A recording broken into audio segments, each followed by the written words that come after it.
quando o meu pai ia viajar para a cidade, para Aimorés, a gente chamava ir para a rua, né? E eu encomendei num canivete.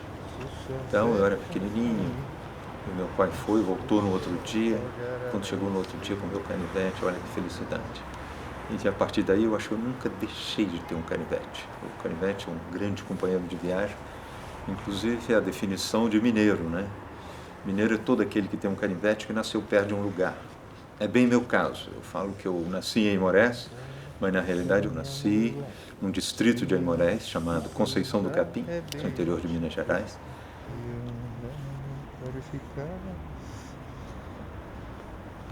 Pequenininha, essa alça, hein, menino? Eu adoro fotografar. Eu adoro ter uma máquina no meu olho, adoro a dinâmica que cria dentro do meu quadro da fotografia, adoro encontrar soluções para a luz, encontrar soluções para a composição, organizar todas as variáveis que entram dentro do meu quadro fotográfico. Nesse momento, eu passo a viver de uma maneira muito forte a fotografia. E passo a ter um prazer muito grande com toda a dinâmica criada pela câmera fotográfica. Essa coisa do pai ser fotógrafo não tinha nada assim, de especial, né? Que fotografia para criança é uma profissão como as outras, o que é, na verdade, né? Até que um dia, um professor, que era um professor que eu admirava muito, veio falar comigo, já era grande, já tem uns 12 ou 13 anos. E aí o cara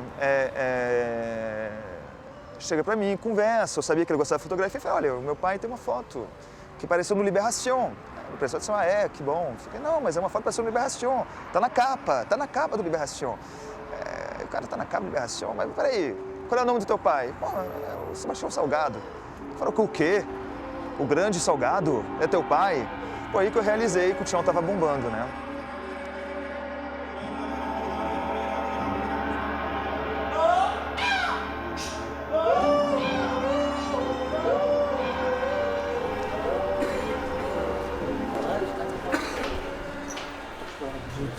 Hoje tá um frio do cão, tá fazendo 5 graus abaixo de zero.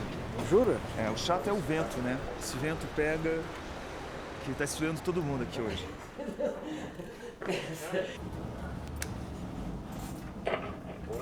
Oi, tchau. Opa, valeu.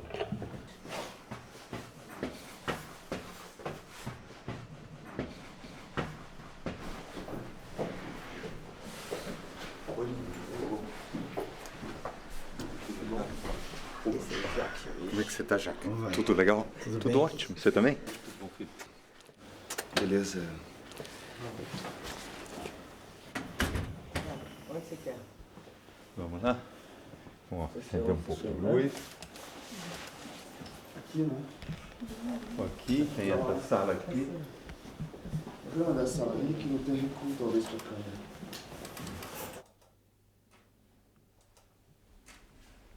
Mais uma pintura do Rodrigo.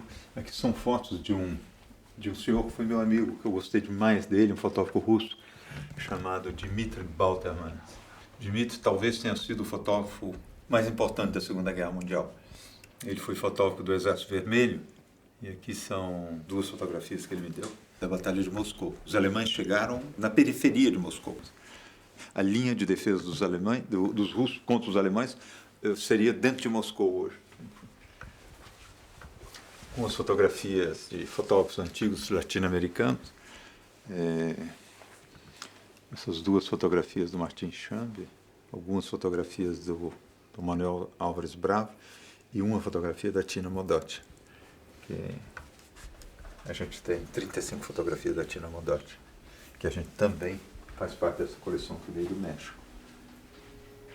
Para começar a fotografia, em Londres, a gente passava o nosso fim de semana visitando exposições. E muita exposição de pintura.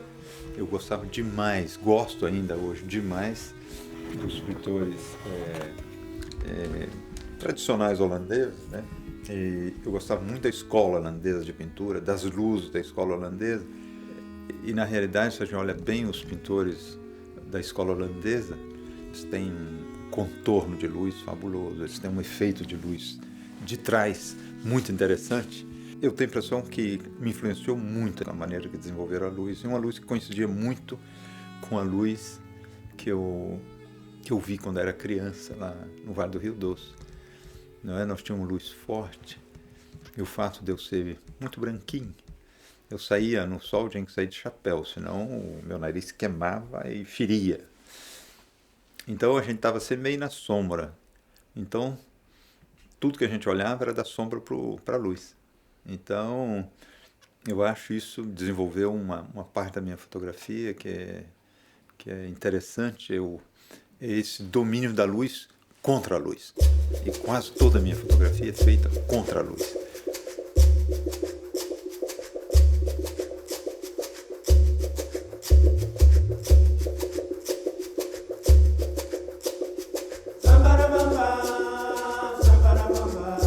Você vê a outra foto, o Martin chama, que coisa linda. Opa, estou com o pé sujíssimo aqui, nós vamos ter que dar uma limpadinha nele. Porque senão vai sujar a casa inteirinha. Será lá?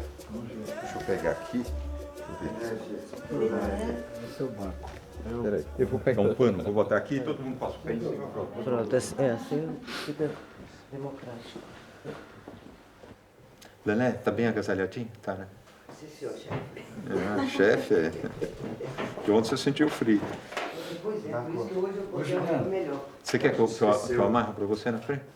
Tá. Pronto, eu senti frio. Aqui tá na minha bolsa. Lené, e daqui a Gente, pouco... tchau, hein? Tchau.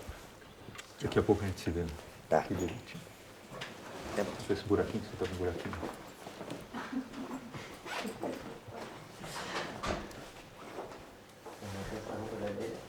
O início da minha vida foi numa fazenda e depois, em 1948, quando eu tinha 4 anos de idade, nós mudamos para a cidade, mudamos para a rua.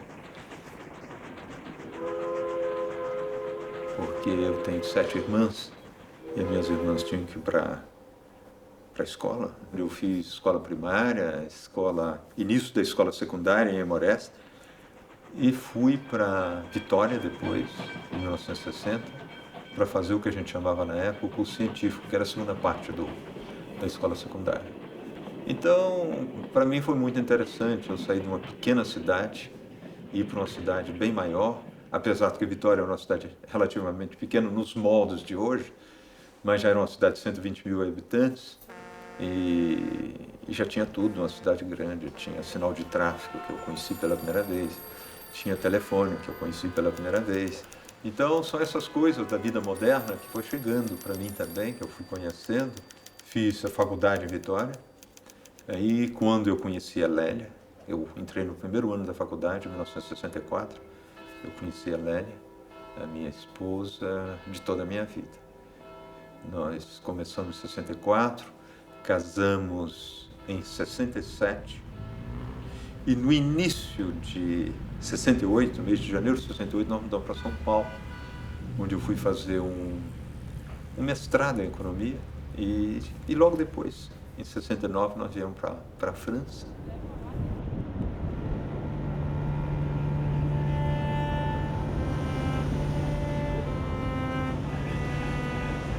Nós chegamos aqui no mês de agosto, ainda era uma época de muita luz, foi o início, a descoberta, nós adoramos chegar em Paris, Paris que a gente já conhecia como a linha da mão, porque a minha geração no Brasil, a gente estudou 7 anos de francês, né? A gente aprendia todos os clássicos franceses na escola secundária e eu trabalhei na Aliança Francesa. Em cima da minha mesa eu tinha um mapa de Paris, então eu conhecia todas as ruas de Paris. Ótima, que é a história do chá, né? Mas conta aí pra mim, eu adoro essa história. Que história é essa? A minha mãe era esoterista. A minha mãe tinha um pensamento positivo fantástico, sabe? Então, ela foi em Belo Horizonte, no Círculo Esotérico da Comunhão do Pensamento de Belo Horizonte, e passaram para ela um chá de abrir caminho. Ela tinha que me lavar com esse chá, que ela queria esse chá para mim, porque ela tinha uma preocupação, o único filho homem. Então, um dia ela me agarrou de força, me deu um banho com esse chá de abrir caminho. Pronto, ela ficou satisfeitíssima, ela estava com você despreocupada. Aí agora minha mãe já estava velhinha, um dia ela falou com a minha irmã, com a Penha, pois é, Penha, eu tenho um problema de consciência muito sério. Eu forcei o Tiãozinho a tomar aquele banho de chá de abrir caminho, abriu o caminho demais. Ele foi embora e nunca mais voltou. Eu achei essa história linda. Né? Abriu tanto caminho. Ele estava perdendo um pouquinho a cabeça. Ele rodeia o seu chapéu, uma joia da arquitetura externa empresa. Arquitetonicamente, este edifício de pedra e vidro é um equilíbrio. Quando cheguei em Paris, não foi uma grande surpresa, foi um prazer. Mas logo aquele prazer foi se transformando em falta do Brasil. Falta da família, falta daquela luz do Brasil que foi apertando o inverno, foi chegando.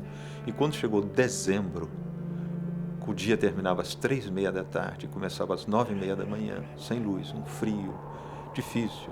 No primeiro ano nós não tínhamos bolsa de estudo, nós tivemos que trabalhar, fazer trabalhinhos para conseguir sobreviver, né, com a quantidade mínima de recursos.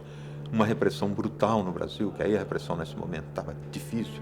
A possibilidade da gente voltar ao Brasil era muito pequena, muito, muito pequena. A gente sabia que ia reduzindo cada vez mais, porque da atividade política da gente na França ligada às pessoas que chegavam torturadas aqui.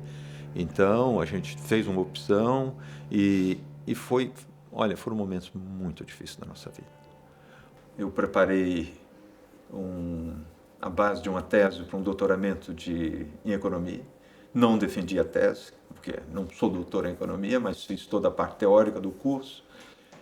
E logo depois, em 1971, eu fui trabalhar em Londres, na Organização Internacional do Café, porque eu era um jovem economista mais responsável de investimentos da Organização Internacional do Café em 3 países da África, que era o ex-Congo belga, o Zaire, Ruanda e Burundi. Então, fazendo viagens nessa região, eu levava uma máquina fotográfica, porque eu descobri a fotografia aqui em Paris em 1970. A Lélia comprou uma câmera para fazer fotografia de arquitetura. E eu descobri pela primeira vez a fotografia. É, eu que fiz. Nós morávamos em Londres. Estava começando fotografia nessa época. Aí a Nélia estava lendo um livro na casa de um amigo. Essas coisas de época. Parece, né? Mas nessa época a gente usava vestido longo, ou com época e tudo. Era bonito. Meu sapato. Dona Lélia, mas os sapatos são assim até hoje, né? Sapato de mulher é a coisa mais linda que tem no planeta. Não tem nada mais bonito que um sapato. Quando eu voltava para Londres, as fotografias me davam 10 vezes mais prazer do que os relatórios econômicos que eu tinha que escrever. E nesse momento eu tomei a decisão de virar fotógrafo. E tinha que tomar a decisão de abandonar tudo e começar uma carreira nova. E uma carreira que eu tinha certeza que eu gostava, mas uma certeza relativa, que eu estava muito no início. Eu lembro que quando eu fui pedir demissão da organização do café, o presidente da organização era um brasileiro. Então, eu fui conversar com o Beltrão, falei, olha, Beltrão, eu vou pedir demissão da organização, vou embora. Eu falei, Salgado, eu sabia que você ia pedir demissão, porque você teve uma proposta, eu soube que você teve uma proposta pelo Banco Mundial. Eu falei, não, Beltrão, vou virar fotógrafo, voltar para Paris para ser fotógrafo. Ele me deu uma bronca. Falou, Salgado, eu também quero ser fotógrafo. A minha mulher quer ser fotógrafa, a minha filha quer ser fotógrafo, todo mundo quer ser fotógrafo. Ele me achou, assim, um idiota de primeiro nível, né? Porque eu, jovem assim, queria... Mas eu resolvi realmente e voltei para Paris e comecei realmente fotografia. As coisas não estavam dando muito certo para o Sebastião e para a Lélia, para o pai e para a mãe, né? Eles tinham voltado da Inglaterra, já com projetos de virar fotógrafo. E depois de 3 meses o dinheiro acabou. Sem grana, eles mudaram para cá e moravam num quarto. A família toda morava num quarto. Quando eu nasci, a gente morava em 15 metros quadrados.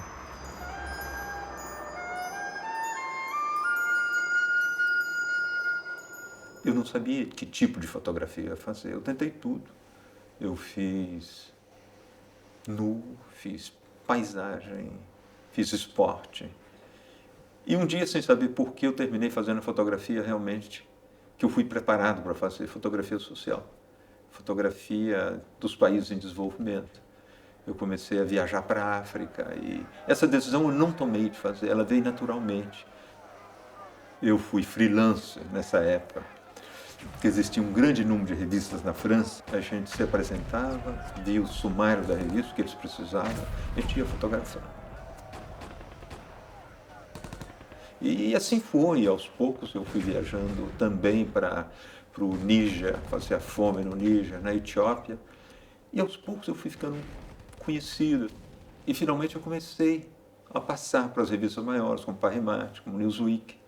E um momento, houve uma oportunidade que eu fosse trabalhar na Sigma, que era uma agência nova que tinha sido criada, a partir de uma cisão com a agência Gama, que era talvez a maior agência de fotógrafos de atualidade no mundo. Não gostei muito.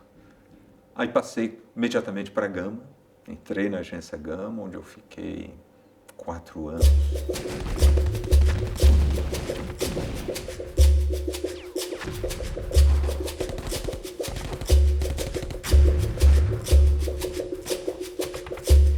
Não, o negócio com o pai é que durante muito tempo, para mim, o Tião era o Indiana Jones.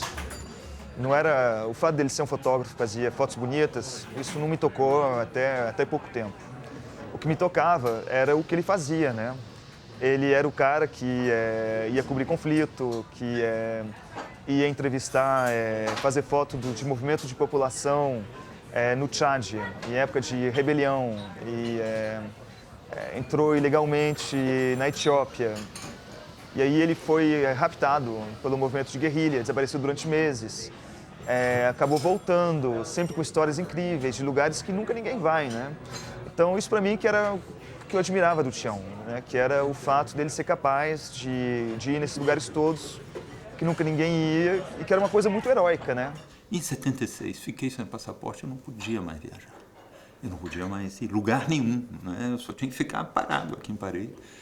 Então, a agência Gama me deu um trabalho para fazer, para fotografar o primeiro torneio Lancôme de golfe, que era a coisa mais jet set, mais sofisticada da Europa que você podia imaginar. Então eu fui fotografado lá, fotografando um senhor ao meu lado, um senhor de idade e tudo, e começamos a conversar, ele veio meu sotaque, falou assim, você é de que país? Eu falei, sou brasileiro, eu conheço muito seu país, eu já fiz uma expedição pela Amazonas, eu conheço a Amazônia inteira, adoro a Amazônia e tudo. E ele me perguntou, e você é fotógrafo profissional? Eu falei, sim, sou uma fotografia, é minha profissão. Eu virei para ele, qual é a sua profissão? Eu falei, eu sou o rei de todos os belgas, era o rei da Bélgica. No início, minhas fotografias incomodavam.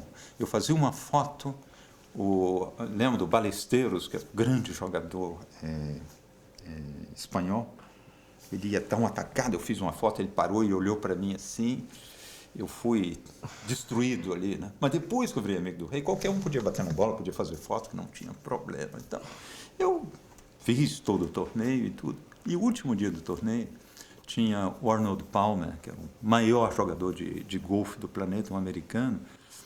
Ele foi ao segundo andar da Torre Eiffel, com toda aquela cúpula do golfe, não é?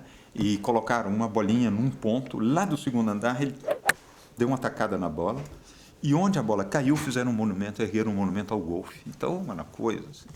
Então, me deram a exclusividade da fotografia. O Arnold Palmer, eu falei, tudo bem, Arnold, tudo ótimo, pode ir e tal, e dá tacada, eu faço a foto espetacular, tudo bem. Desço correndo a Torre Eiffel, pego a minha motocicletinha, vou para a Gama para revelar o filme, para a gente distribuir para todos os jornais, para todas as agências, que era o fotógrafo exclusivo.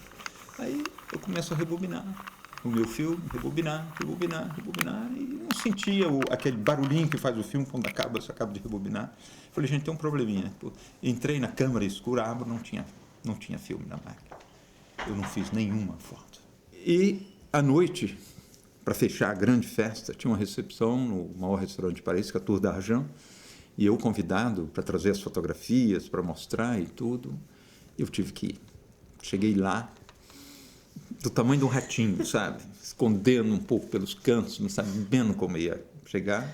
Aí encontro meu amigo, Rei. Sebastião, as fotos. Eu falei assim, olha, seu Rei, teve um probleminha. Eu não tinha filme na máquina. Ele morreu de rir. Chamou todo mundo, falou assim, acontece até com um profissional, não só com a gente. Todo mundo esquece de botar o filme na máquina. Aí foi uma festa, terminou em festa, tudo. Mas olha, foi um momento difícil da minha vida. A Maria Zita me deixa esses quadros às vezes atravessar, aí eu saio acertando ele.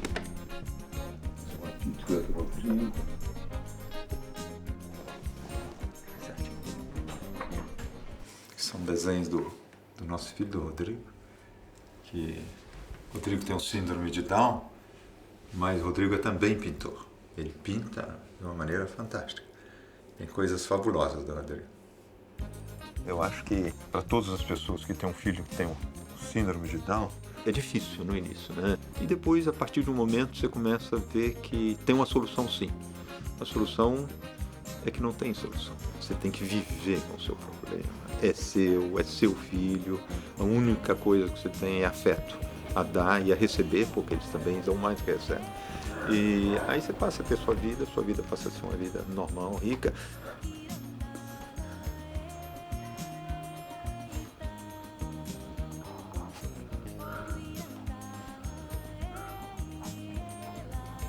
Eu acabei de trabalhar na China agora e levei o Rodrigo comigo. Nós estamos preparando um livro sobre café, já há 6 anos que eu fotografo. Cada ano eu fotografo 15 dias para ele. Então, como é uma reportagem tranquila, então levei o dia. Falei, aqui nós podemos levar. E olha, foi maravilhosa a experiência com o Rodrigo. Eu trabalho muito, 7 da manhã, 8 horas da noite, o dia inteiro. Então eu saía para o campo com o meu assistente, Jacques Barthélemy, que é um francês maravilhoso. Nós estivemos no sul da China, na província de Yunnan, e logo os tradutores, chofé, enturmaram com o Rodrigo, sabe?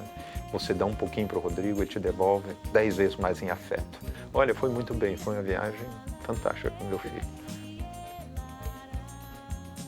Eu acho que o Rodrigo ajudou a nossa vida, eu não posso dizer mais só a minha, mas eu, Lélio e tudo, a vivermos de uma outra forma, a relacionarmos de uma outra forma com as pessoas, a ter uma preocupação muito grande com a deficiência que estava em volta, que era ele mesmo, estava dentro da nossa casa.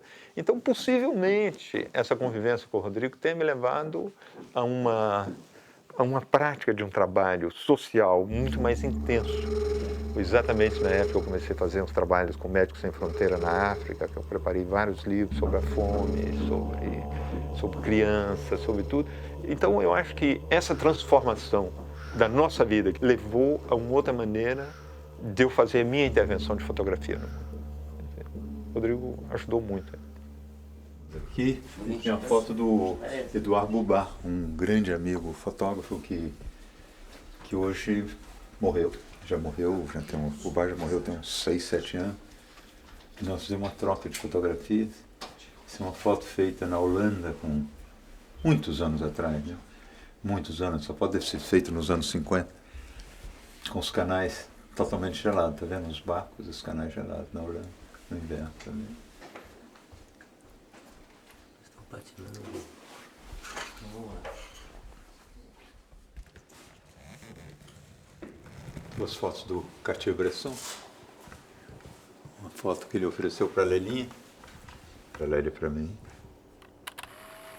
Em 1979, eu entrei na agência Magnum, onde eu passei 15 anos da minha vida. Foi muito importante, foi uma época muito importante da minha vida, porque aí eu tive a oportunidade de ter um convívio com fotógrafos que tinham mega experiência, né? Como o George Rogers, que foi um dos fundadores da agência Magnum, Cartier-Bresson, ainda estava, Henrique Lessinger, uma série de fotógrafos da Magnum que já tinham na época mais de 60 anos, que tinham uma maturidade enorme e que me ajudaram muito na recentragem da minha fotografia.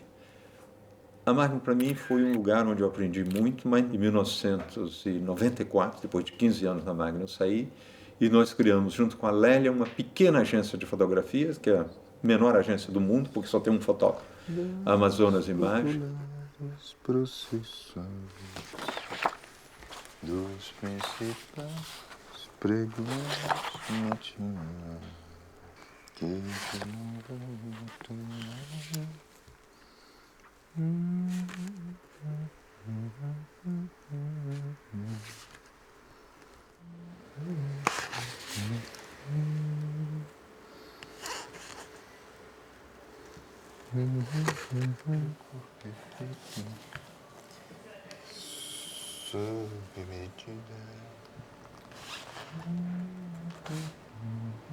Eu estava fazendo uma reportagem para o New York Times, na Austrália.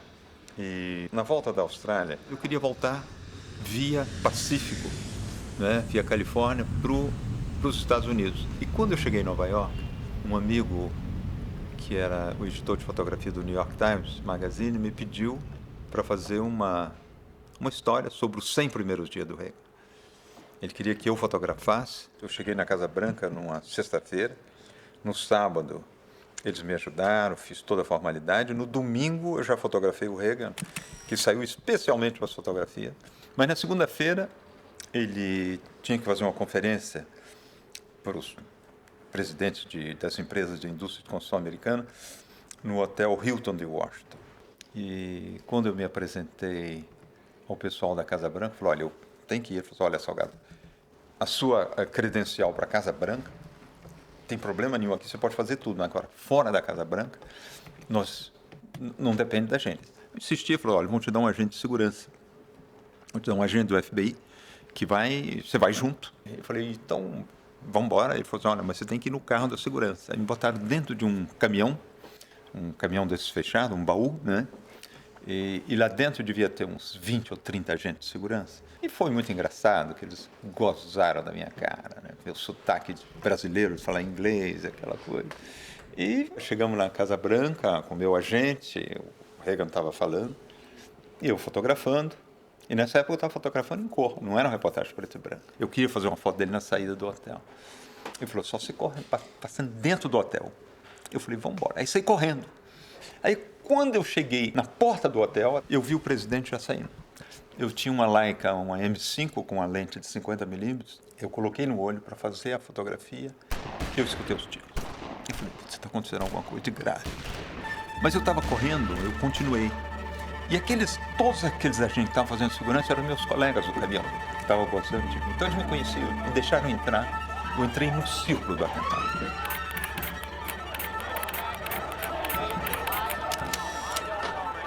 Então eu fotografei todo o atentado, a sequência do atentado. Foi uma confusão aquilo ali. E quando terminou, não tinha mais um agente de segurança. Os carros sumiram, os carros de segurança. E eu fiquei lá, parado, no meio da rua. Eu não tinha um tostão no bolso. Nessa época não tinha as caixas para você trocar ou pegar o dinheiro, né? Eu estava trabalhando na Casa Branca, não levei dinheiro, deixei dinheiro no hotel. E eu não sabia de que lado que era a Casa Branca. Aí eu fui perguntando, levei quase uma hora para voltar para a Casa Branca a pé. E lá eu telefonei para o New York Times, para o editor de fotografia. Ele falou, olha, Sebastião, você fez as fotografias, talvez você tenha uma grande história da sua vida, que o presidente foi atingido, ele está muito mal, está no hospital entre a vida e a morte. Aí que eu me realizei, realmente, que eu tinha dentro de um atentado, um presidente dos Estados Unidos. Não, foi interessante, a sequência de fotografias foi publicada em todos os jornais do mundo. Financeiramente, para mim, foi muito interessante. Agora, é uma história que eu não falo muito, que eu não conto muito. Eu não quero de forma alguma que as pessoas me identifiquem. Hoje não tem mais esse risco, mas na época que me identificassem como o fotógrafo do atentado do presidente Reagan. Essas fotografias foi publicada na época e depois nunca mais eu tirei da circulação. Quando eu comecei a trabalhar, eu não sabia realmente se era só preto e branco, se era cor. Eu tentei tudo. É claro que o preto e branco para mim era mais fácil, porque eu podia revelar, eu podia seguir todo o processo. Eu comecei efetivamente com preto e branco. Na realidade, quando eu comecei fotografia, em 1970, eu estava na cidade universitária aqui em Paris, e eu comecei a fotografar e a revelar meus filmes. E é engraçado, para você expor corretamente um preto e branco, você tem que revelar. E você tem que saber o que você precisa na hora de copiar, em cima do seu negativo, a densidade do seu negativo. E você acaba aprendendo a expor, aprendendo a revelar em função do que você precisa. É quase como fazer a cozinha, o branco e o preto. Você acaba botando um pouquinho de sal, um pouquinho de pimenta do reino, não é isso? Um pouquinho de tempero aqui, tudo isso você acaba criando o seu tempero. Mas, ao mesmo tempo, eu comecei a fotografar em cor e a cor era muito complicado, porque nessa época a gente tinha que fazer diapositivo. A única maneira de você copiar nas revistas, apresentar nas revistas, tinha que apresentar um diapositivo e as revistas trabalhavam a partir do diapositivo. E o diapositivo, primeiro que é muito complicado para expor, diapositivo é produto final. Tem uma outra característica terrível do diapositivo é que o filme já vinha montado, você fotografava, um filme de 36 poses, vinha montadinho nos quadrinhos, e as fotos que não eram, você não considerava muito boas, que não eram muito nítidas, você jogava fora. Você guardava só as melhores. E você, nessa brincadeira, você perdia a sequência. Então você não tinha mais o histórico da sua fotografia. Na realidade, o histórico no fotógrafo são as pranchas de contato, são a sequência que você pode seguir o que você fez. Não é? Você vai olhando as várias pranchas de contato, você revive o que você fotografou outra vez. Isso é muito importante, você ter essa vivência da continuidade do que você fez. As emoções que você tem editando uma sequência a partir de uma prancha de contato são exatamente as mesmas emoções que você teve no momento de fotografar. Você vive as mesmas coisas. E outra coisa que me incomodava profundamente na cor eram as saturações de cor.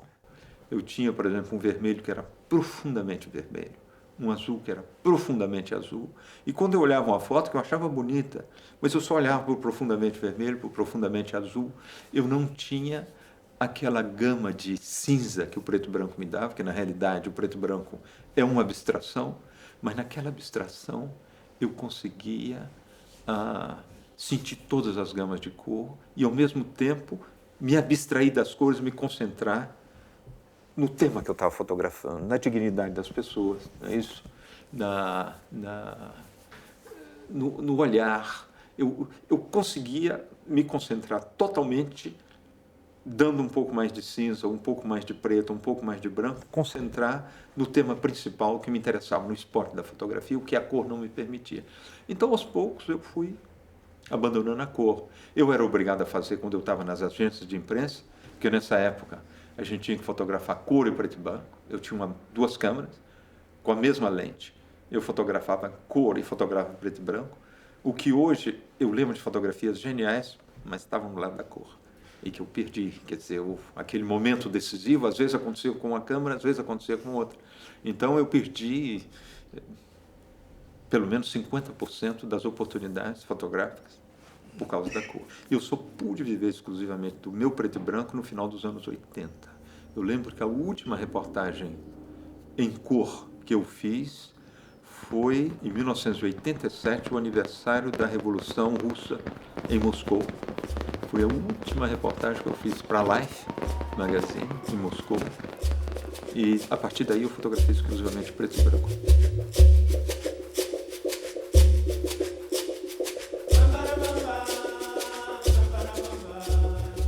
Nós ficamos fora do Brasil muitos anos. Tivemos problemas lá com a ditadura e não dava para a gente voltar. Nós entramos numa lista de pessoas não gratas no Brasil. Não é isso? Eu não consegui renovar passaporte e embaixada, foi complicadíssimo para renovar. Eu e a Lélia estávamos numa lista negra, então foi muito complicado. Tanto que quando eu tomei a decisão de fazer as fotografias sobre a América Latina, sobre outras Américas, foi uma possibilidade de eu me aproximar do Brasil. Eu lembro que eu tive uma encomenda da Anistia Internacional de fazer fotografias no Chile e no Paraguai.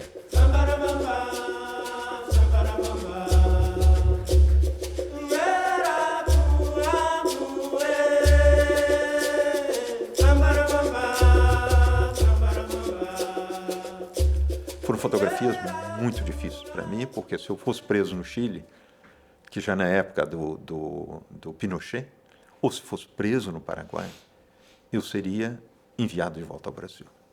E aí eu não sabia o que poderia me acontecer, que a repressão era muito forte, a tortura muito forte no Brasil. Mas eu aceitei de fazer esse trabalho, fui, seria a oportunidade de eu voltar. E o pior, que eu trabalhava com um inglês, que ele queria absolutamente se fazer preso. Ele queria ser preso. Para ele era um currículo extremo, fantástico, ser preso no Chile ou ser preso no Paraguai. E para mim era um medo terrível de ser preso e ser enviado de volta ao Brasil. Eram brigas terríveis que eu tinha com o inglês, para o inglês se acalmar, você entende? Não se expor tanto como ele se expunha. Mas, enfim, e eu trabalhando no Paraguai, eu tive a oportunidade de dar uma entradinha no Brasil. Eu trabalhando em Pero Juan Caballero, a rua dividia com Ponta Porã, e eu pude entrar em Ponta Porã. tomar uma cerveja, dar uma ligadinha para minha família. Olha, foi um negócio assim fantástico. E voltei várias vezes, voltei na Bolívia, voltei no Equador, que são, na realidade, são países bastante diferentes da gente, mas também com muito da gente, muito próximo. É a nossa América Latina, né? Então, foi aí que eu pude, querendo voltar próximo do Brasil, criar um corpo de trabalho fotográfico, que eu acabei fotografando 8, 9 países da América Latina, e depois completei com o Brasil, e fazer o meu primeiro livro de fotografia chamado Outras Américas. Em 1979, houve a anistia, final do ano de 79, e no dia 31 de dezembro de 79 eu voltei ao Brasil. A Lélia voltou 15 dias antes, com os meninos que eram pequenininhos. A minha irmã e meu cunhado me emprestaram um corcel, e eu fiz todo o norte e nordeste do Brasil. Eu fui para Brasília, subi a Belém, Brasília, fui para Belém e vim descendo no Nordeste durante 6 meses, entende? Então, eu vim me recarregando de Brasil, sabe? Vim vendo o Brasil outra vez, vim vendo tantas coisas do Brasil que eu não conhecia, que eu tinha um sonho de conhecer.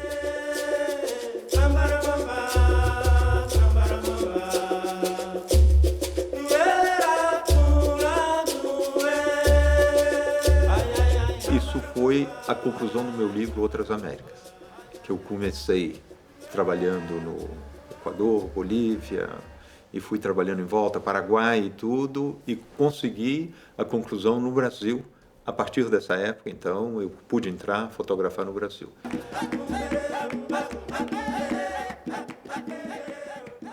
Nessa época, eu trabalhei muito com as comunidades eclesiásticas de base, com as FETAGs, a Federação dos Trabalhadores Rurais, muito com o movimento de resistência de trabalhadores rurais no interior do Brasil.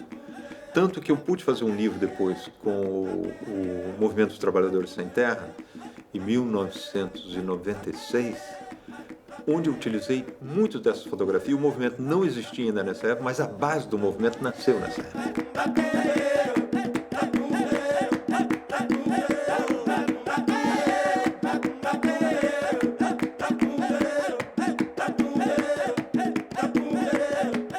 Eu continuei voltando muito ao Brasil, viajei muito pelo interior do Brasil, continuei fazendo um volume de trabalho, a ponto que hoje eu tenho um trabalho considerável sobre o Brasil. Eu, na realidade, eu sou um brasileiro que aprendeu fotografia fora do Brasil. É claro que com a minha herança cultural brasileira fez com que a minha fotografia tivesse um toque brasileiro muito forte, sem ter a técnica brasileira de fotografia, que eu não aprendi no Brasil. Mas depois, quando eu pude voltar ao Brasil, eu trabalhei, e trabalhei muito, muito no Brasil. Peraí, deixa ele só.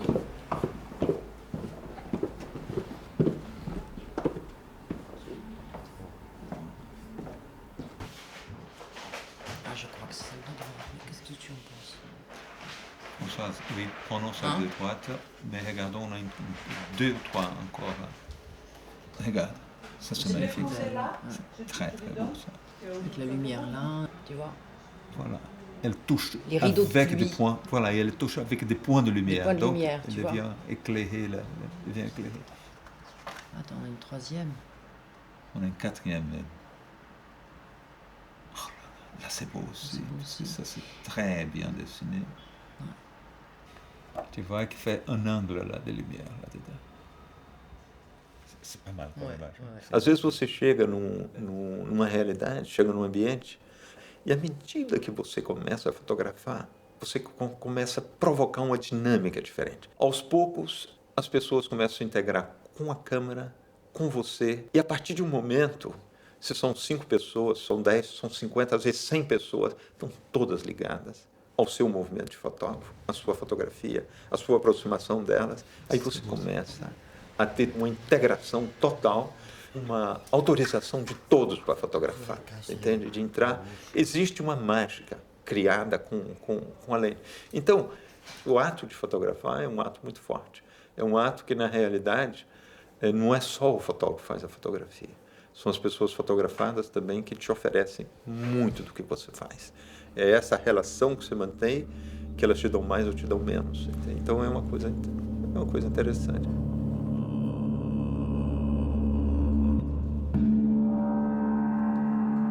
BBC fez um filme sobre o meu trabalho e eles vieram comigo em algumas reportagens. Aí o cara do BBC, um momento, falou assim, Salgado, escuta aqui. Eu falei, estou cantando. Eu falei, pois é, você canta fotografando. Eu não sabia que eu cantava fotografando. Então, quando eu estou totalmente integrado à minha fotografia, eu canto. Você entende? E, na realidade, a canção também criava um ambiente, não é isso? Criava um movimento junto às pessoas, e criam até hoje, na realidade, junto às pessoas, e você consegue um trânsito, você consegue flutuar, você consegue passar e viver com densidade. Agora, é um prazer muito grande. Você tem livro que você gosta? Salgado. Não, eu acho que acabou tudo, todos os livros. Só tenho o Fotopós, que tem 2 Fotopós de Salgado. Que ainda não sei se tem. Se Serra Pelada. Tem. Em 1987, 86, quando eu fui na Serra Pelada, eu tomei a decisão de fazer um trabalho fotográfico todo em preto e branco, que se transformou num livro Trabalhadores, e a Serra Pelada foi a primeira das reportagens. Então, com a Lélia, nós tomamos a decisão que eu iria fazer um trabalho baseado na teoria do Marx sobre o trabalho produtivo, que me motivava extremamente, o fato de eu ter sido economista, sobre o fim da primeira grande revolução industrial focada no trabalho produtivo. Um retrato do mundo do trabalho antes que ele se terminasse completamente, onde que ele passasse a ser outra coisa. Eu fiz o conceito de um projeto de vários anos, e foi o primeiro projeto a longo prazo que eu fiz. Então, durante 5 anos, eu ia buscar na Índia, eu ia buscar na China, eu ia buscar na Rússia, parte do setor produtivo que me interessava. Foi, na realidade, o primeiro grande trabalho exclusivamente em branco e preto que eu fiz. Então, eu cheguei na Serra Pelada num bandeirante e fiquei na Serra Pelada mesmo. Eu fiquei primeiro numa pensãozinha que tinha, toda de madeira, e depois eu encontrei o compadre do meu pai, que me convidou para ficar no barraco deles. Então, eu fiquei com eles no barraco, dormia numa rede. Eu passei um mês na Serra Pelada. Tive uma complicação muito grande quando eu cheguei. Eu nasci em Moraes, uma cidade do Vale do Rio Doce, e então o meu nome era associado ao Vale do Rio Doce, que na realidade o Vale do Rio Doce é a proprietária de todas aquelas terras adjacentes e toda aquela região. Então existia uma crença de que a Vale do Rio Doce ia botar para fora todos os trabalhadores, exigir a saída dos trabalhadores e explorar a mina de ouro. Então era o que se acreditava na Serra Pelada nessa época, entende? O que não era verdade, não tinha nada a ver. Eu lembro que quando eu cheguei pela primeira vez na beira daquele grande buraco, que devia fazer uns 2 campos de futebol, assim, uma profundidade imensa já. Houve um silêncio, todo mundo trabalhando, você entende? Alguém foi vendo, foi comunicando com o outro, 5 minutos, no silêncio total, depois uma vaia imensa para mim. Eu compreendi depois, quando encontrei um compadre do meu pai, que falou, olha, Tiãozinho, o fato de você ter chegado lá de Aimoré, você vem do Vale do Rio Doce, te assimilar na Vale do Rio Doce e tudo. Mas aconteceu um fenômeno no mesmo dia que foi muito interessante. Eu estou fotografando. O fato de... Hoje eu não tenho cabelo, mas na época eu tinha um cabelo bem grande, louro, bigode meio claro, marrom, aquela coisa toda. Um soldado falou assim, gringo, cadê seu passaporte? Eu falei assim, eu não sou gringo, eu sou brasileiro, não tenho passaporte. Não, eu quero o seu passaporte e tal. E começou a discutir comigo, eu falei que eu não tinha, eu era brasileiro e tal. O cara não facilitou, paf, me algemou, me prendeu e foi me arrastando. Os trabalhadores viram que eu não era ligado à Vale do Rio Doce, nem ao poder, nem a nada. O cara me prendeu. E aí, putz, aí foi uma vaia ao soldado, e gritando, e xingando. E o soldado me levou. Quando voltei, eu estava bem com os trabalhadores também. Resolvi o meu problema. A partir daí, eu não tive mais problema para trabalhar. Ali aconteceu um negócio muito interessante na Serra Pelada. Existia uma luta de classe, a verdadeira luta de classe ali. Na realidade, o soldado tinha um poder, porque ele representava o Estado, ele tinha as armas, não é? Impunha uma certa ordem ali dentro. E do outro lado, você tinha os trabalhadores. Potencialmente, o trabalhador era um milionário, Então, ele se sentia uma classe muitíssimo mais alta que a classe do soldado. E o pior é que os soldados, às vezes, atiravam. Eles matavam, atiravam, feriam e tudo. E aconteceu muitos linchamentos na Serra Pelada. O cara atirava, e ele tinha em volta dele 2.000 trabalhadores, cheio de pedra em volta. Eles lapidavam os soldados, linchavam, jogavam pedra, matavam. A Serra Pelada é bastante grande. E aconteciam vários desses conflitos durante o dia, né? Eu tive muita sorte daquilo acontecer em frente a mim. Eu fiz 3 fotografias, 4 fotografias, e tem aquela foto que aconteceu em frente. Esse livro também foi editado no Brasil pela Companhia das Letras. A Lélia tem astúcias fabulosas para desenhar os livros. Dentro das maquetes dela de livro, ela tem histórias. E aqui, a história central desse livro é o navio. O navio, na realidade, ele nasce numa mina de carvão, ele nasce numa mina de mineral de ferro, né? Esse carvão e esse ferro vem numa siderúrgica, é transformado em aço, e esse aço ele acaba indo para estaleiros navais, né? Quando a gente começa a olhar um navio, olha, um navio está sendo criado aqui, está sendo montado. São placas de aço, né? Todas retas. E aqui a gente pode ver, não é, as partes do navio sendo montado, né? Isso aos poucos vai tomando forma, e um dia esse navio tem a forma perfeita e é lançado ao mar, e ele vai viajar, ele vai ligar civilizações, ele vai ligar sociedades. Esse navio roda o planeta inteiro sem parar, né? Essas hélices que estão aqui atrás empurrando o navio passam por todas as águas, todos os portos. E um dia esse navio perde a função, ele não é mais navio, né? Ele vai morrer. Então ele vem para essas praias, olha aqui, o navio chega, essas praias da Índia, do Paquistão, do Bangladesh, onde tem os grandes desmontes mundiais de navio. Então, ele é canibalizado, o navio. Então, ele é transformado em tudo que ele transportou. Até a hélice dele, que é o metal mais nobre que ele tem, que é bronze, é transformado em chaleiras. Todas as chaleiras de chá do Bangladesh, que são maravilhosas, vêm de hélice de navio. Aqueles colares maravilhosos daquelas mulheres do Bangladesh são todos provenientes de bronze dos navios, são os colares maravilhosos e tudo. Então, o que é fabuloso, o navio é a história central do sistema industrial. Então, eu acho que isso que é interessante nesses livros de fotografias, nas coisas, que é o conjunto dessas coisas, não é só a fotografia que é interessante. É a maneira de utilizar a fotografia, a edição dessas fotografias, a dedicação total em torno da fotografia para você poder criar, no fundo, uma linguagem informativa completa. Fotografia só não precisa de tradução. Você escreve, é universal, é a verdadeira linguagem universal, a fotografia. E para que essa linguagem tenha o poder de transmissão, ela tem que ser bem escrita, tem que ser bem apresentada, bem feita. E, na realidade, você não precisa de legenda.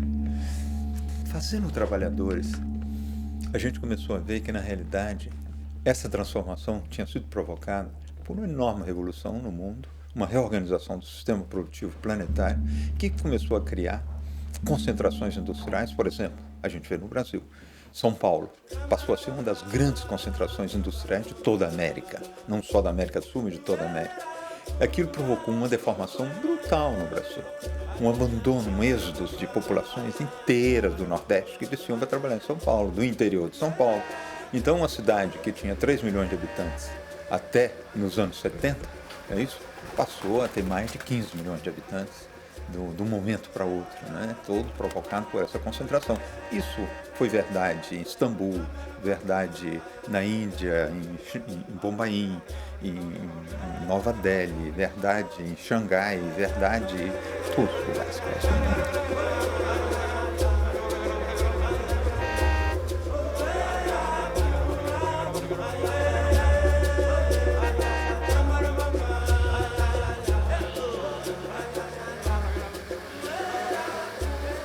Então, a gente tomou a decisão de fazer um outro livro, que chamava Êxodos, contando a história desse movimento de população. Então, é um livro que eu acho, não sei se eu tenho uma cópia de Êxodos aqui. Ah, tem uma cópia aqui. Esse aqui, aliás, é a edição brasileira, Companhia das Letras, do Êxodos. Então, Êxodos é exatamente essa história da reorganização da família humana. Para contar essa história, a gente começou a ver a imigração do campo para a cidade, a imigração entre países, deslocamento entre países, grande deslocamento, um deslocamento de busca de trabalho, busca de conforto, busca de uma melhor condição de vida, não é isso?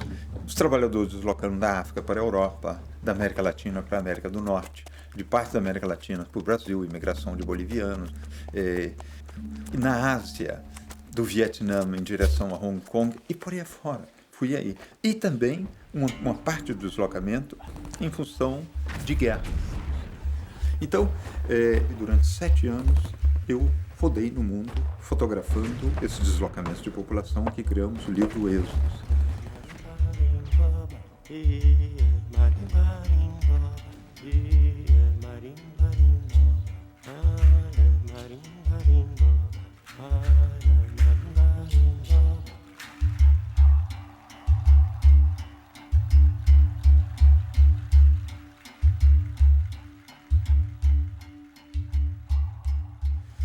Durante a época que a gente estava terminando o Êxodos, apresentando, eu ainda estava fotografando, a gente começou a trabalhar no Instituto Terra.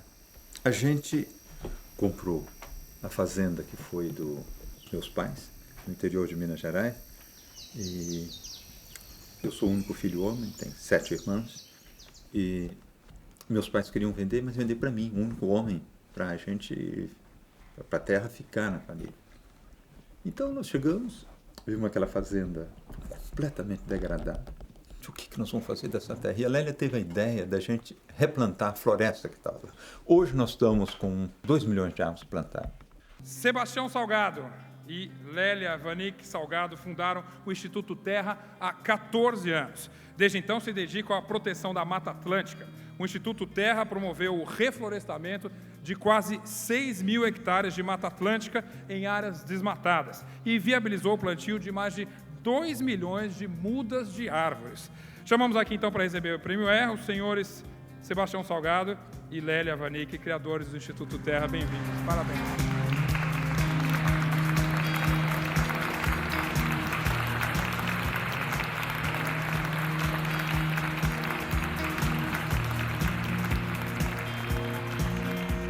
Nós estamos muito honrados que o nosso programa educacional tenha sido premiado aqui. Muito obrigada. Eu acho que o grande inimigo de todo o sistema é a nossa maneira de viver. Nós vivemos de uma maneira completamente insustentável. Então, é essa pequena mensagem que a gente queria passar e agradecer pela homenagem que nós recebemos. Muito obrigado. Então, nesse projeto, Instituto Terra, totalmente ligado à natureza, nisso, recuperação ambiental, a gente começou a ter uma militância ecológica muito forte, que veio a ideia da gente fazer um outro projeto fotográfico chamado Gênesis, que é o projeto que eu terminei de fotografar agora, um projeto que tomou 8 anos da minha vida, eu viajando durante 8 meses por ano.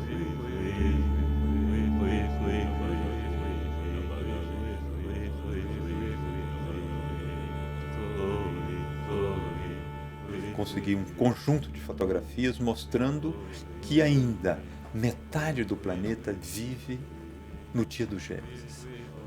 Mostrar o planeta outra vez, mostrar o lado puro do planeta, mostrar que nós ainda temos uma metade do planeta que nós precisamos preservar, nós precisamos manter.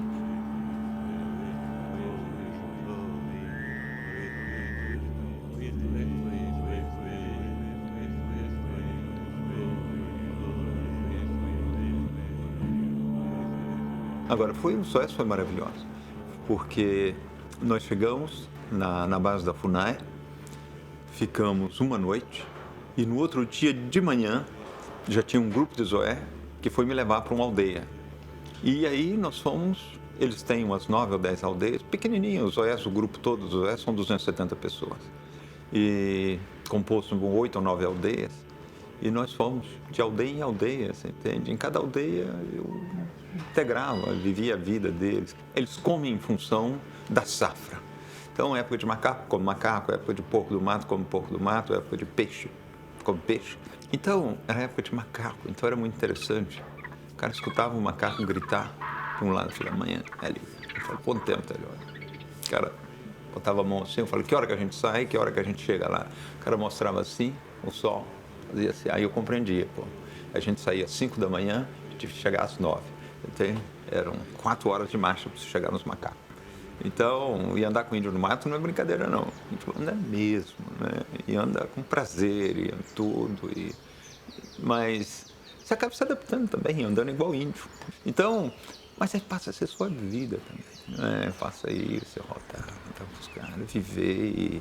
Então, os Zoiés, para mim, foi uma experiência fabulosa. De um povo feliz, de um povo pacífico, sem nenhuma ideia da agressividade.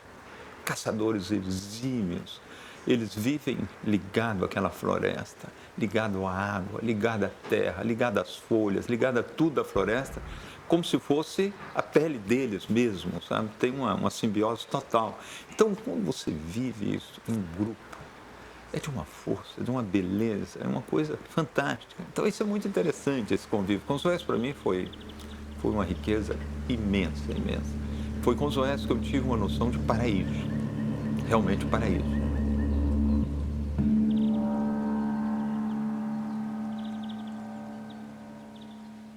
E eu acho que a gente é capaz de se adaptar absolutamente a tudo.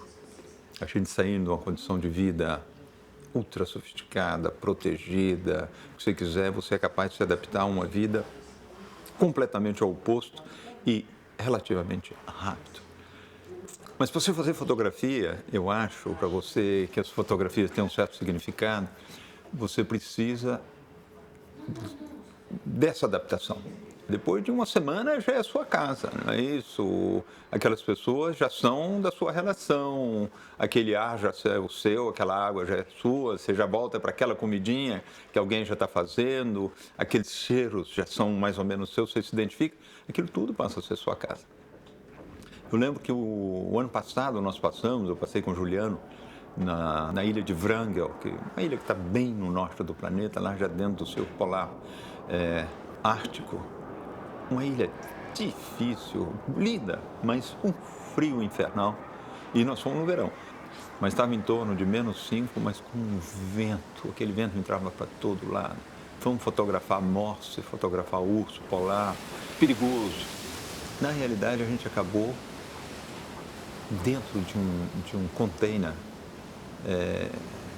perto de uma praia onde estavam os morses, rodeado de urso polar.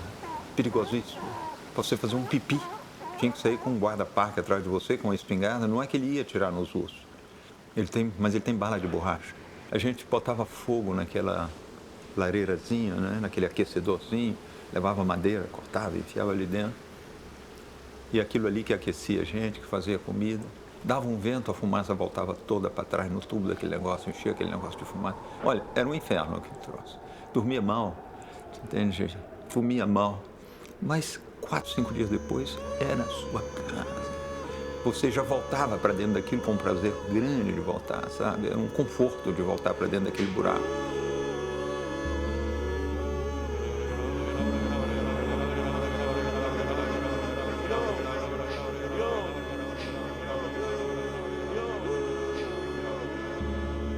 O que é fabuloso no Projeto Gênesis é de que você encontra toda a nossa história, a origem da nossa história, dentro dessas fotografias. Eu tenho fotografado muita paisagem, tenho fotografado muito o mundo vegetal, o mundo animal sem ser os animais que nós somos, né? Os outros animais. E, na realidade, existe uma maneira de se integrar com eles também. Você acaba vivendo forte em torno não só em torno de ser humano, e onde você se integra também e tem um prazer imenso fotografar. Não, isso aqui não. Peraí. Pode ligar essa? Pode. Ah, tá aqui. Vamos lá. A gente teve essa oportunidade de fazer esses jacarés. Os jacarés são fabulosos. Olha, tem uma fotografia do Juliano aqui, encostado nos jacarés. Deixa eu ver se eu acho. O jacaré, se você chega escondido, ele foge. Ele te vê, absolutamente. Ele já vai entrando na água.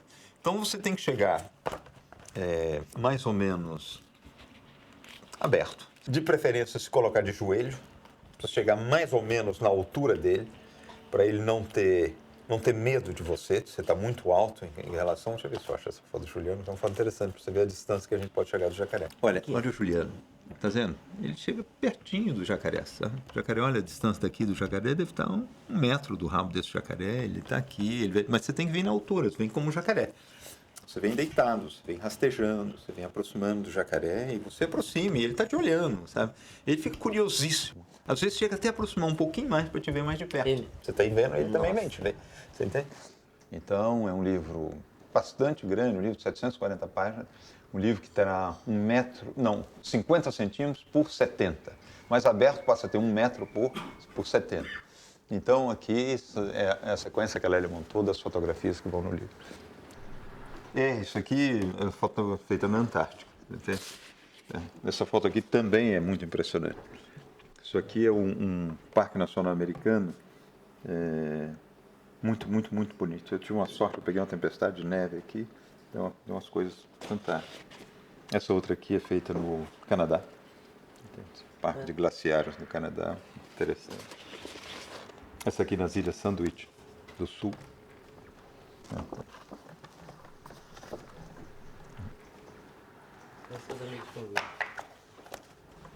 É uma sequência que ela criou, você entende? Ela começa nos países do norte, ela desce a África, América Latina, Ásia, nos países quentes, depois ela volta aos países frios outra vez e termina o livro com os países frios de novo.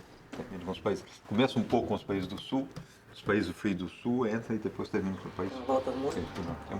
É um pouco.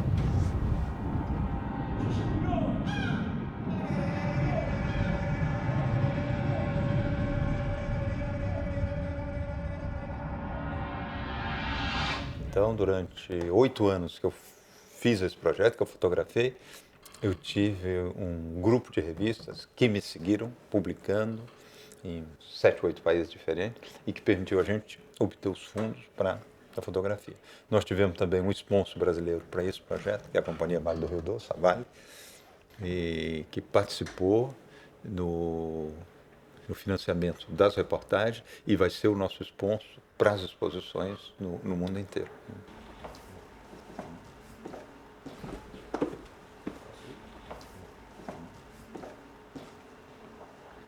Aqui são as pranchas de contato. Isso para mim é uma base do meu trabalho. Não sei, pega uma qualquer aqui. Tem uma série, isso aqui já é do Projeto Gênesis. Isso aqui feito no ano 2006, a história número 4, a prancha de contrato 363.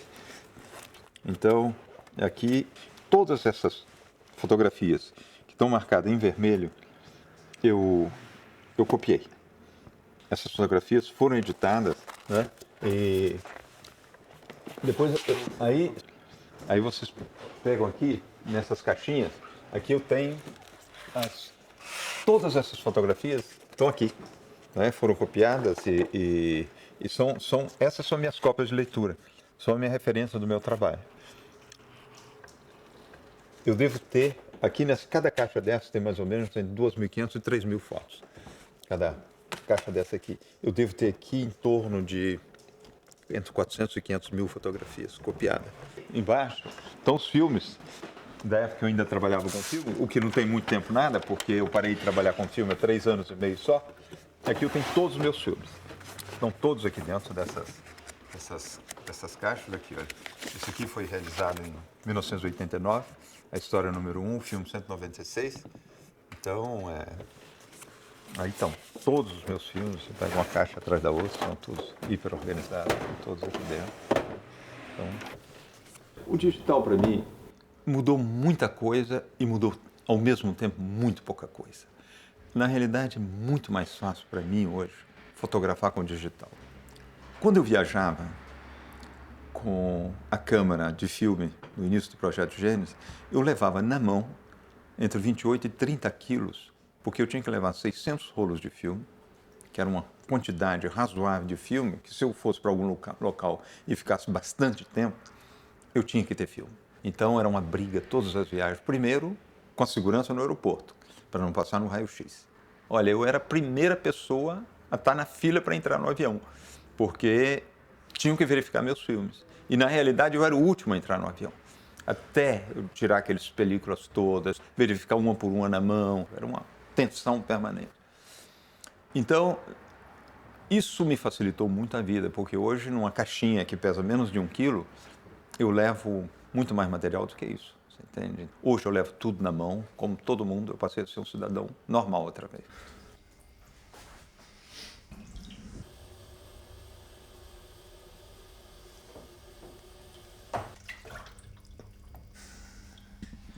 Todo o processo do laboratório era um processo muito sujo, muito profunda poluição, a quantidade de ácidos que você tinha que usar para revelar os filmes. Depois você tinha que jogar esse fixador, revelador, que são ácidos, todos no esgoto, né? Isso caía na rede pública, isso acaba poluindo as águas, infiltrando no solo. É muito sujo, né? Isso, para mim, terminou. Mas o meu processo, quando eu falo que na realidade mudou muito e não mudou quase nada, é que eu não sei editar num computador. Eu não sei olhar para a tela do computador e escolher minhas fotografias. Aí eu não sei. Eu me perco completamente. Então, eu fotografo, volto e aquelas cartas são descarregadas aqui nos computadores e meu assistente, os assistentes fazem para mim prancha de contato. Depois que eu escolhi, eles me fazem as cópias de leitura, depois me fazem 24-30, me fazem 30-40, do mesmo jeito, exatamente do mesmo jeito que eu sempre trabalhei. Na realidade, eu só mudei um suporte plástico profundamente poluidor para um suporte digital.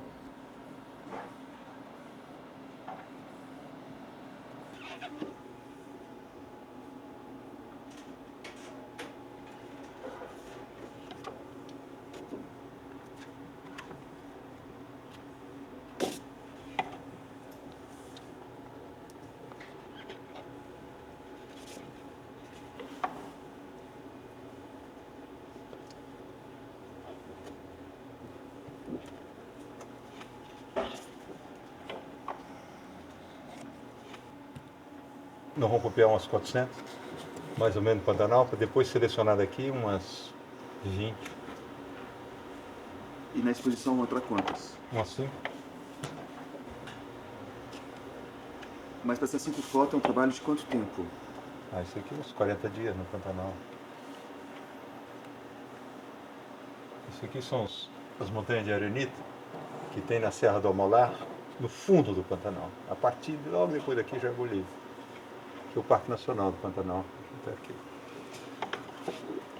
Por enquanto são só fotografias aéreas e depois aí eu entro nos animais. Ce monsieur-là, il a un visage plus moderne, mais celui-ci, il est vraiment ancien. Peut-être on peut garder CD pour les 30-40, mais il faut choisir une seulement pour la distribuer. Oh, mais ce sera plus facile. Oui, oui, oui. D'accord, regarde les Par deux. contre, dès que je vois ça, enfin, je me dis, celle-là est 1000 fois mieux pour maqueter. Ah bon? Oui, Parce qu'elle t'as coupe. t'as une façon, tandis que les autres, pas du tout.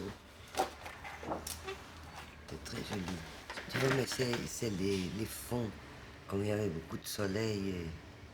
Parce que c'est vrai que c'est un peu Mais clair. oui, c'est vrai que c'est un peu clair. On peut, en fonction Ça enlève un peu de l'image. Mais j'ai travaillé avec Olivier qui a tiré cette photo et j'ai trouvé que cette lumière, elle ressemble Oui, parce que exactement à la lumière que j'ai vue, tu vois. En tout cas, c'est une belle photo, elle est belle. Moi, celle-là, Mais je elle est la très trouve- belle, oui, ouais, très je trouve jolie. trop beau.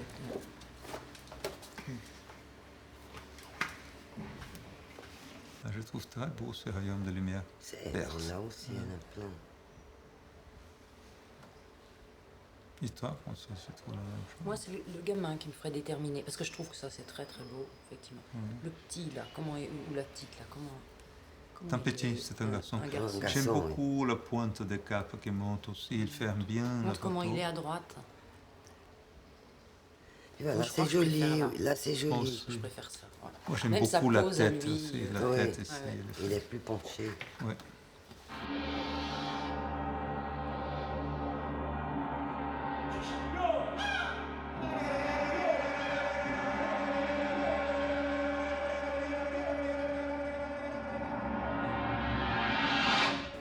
E cá, deve ser difícil voltar também, né?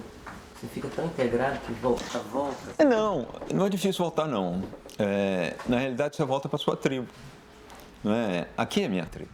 Minha mulher é minha tribo, meus filhos, minha tribo, você entende? As pessoas com quem a gente trabalha junto. Então, você volta também para um grupo. Na realidade, eu acho que a história do ser humano é a história da comunidade humana.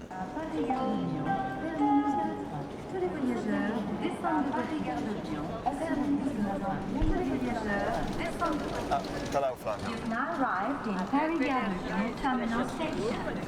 Please make sure that you haven't left anything on Ça va? Ouais, toi? Bah ouais, super bien, ouais. Très bon voyage. Ouais, c'est un peu long, mais. Bon. Alors? Comment ça va? Bah écoute, tout va bien. On va aller à l'anniversaire de ton grand-père demain. Hein? La Feijoade? Ouais. À quelle heure? Écoute, ça va être demain en début d'après-midi. Hein.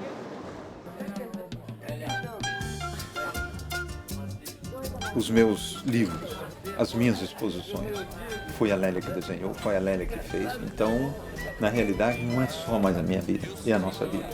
Os nossos filhos, o Juliano, hoje faz filme, trabalha no cinema, é também uma pessoa da imagem. O Rodrigo pinta, desenha e tudo. Então, nós, dentro da nossa vida, eu que vim de uma família de produtor rural, que nasci no campo, passei a criar uma família e ter uma família hoje de pessoas demais, pessoas de comunicação. Trabalho é besteira, o negócio é samba. E samba é ciência e com consciência. Só ter paciência que eu chego até lá. Sou nó na madeira, lenha na fogueira que já vai pegar. Ser fogo que fica, ninguém mais apaga. É a paga da praga que eu vou te rogar. Devagar, sou nó na madeira, lenha na fogueira que já vai pegar. Ser fogo que fica, ninguém mais apaga. É a paga da praga que eu vou te rogar. Eu sou madeira, em samba de roda já dei muito nó. Em roda de samba sou considerado. De chinelo novo brinquei carnaval, carnaval. Sou madeira, meu peito é do povo, do samba e da gente. E dou meu recado de coração quente. Não ligo a tristeza, não furo, eu sou gente. Sou madeira, trabalho é besteira, o negócio é sambar. Que samba é ciência e com consciência. Só ter paciência que eu chego até lá. Sou nó na madeira, lenha na fogueira que já vai pegar.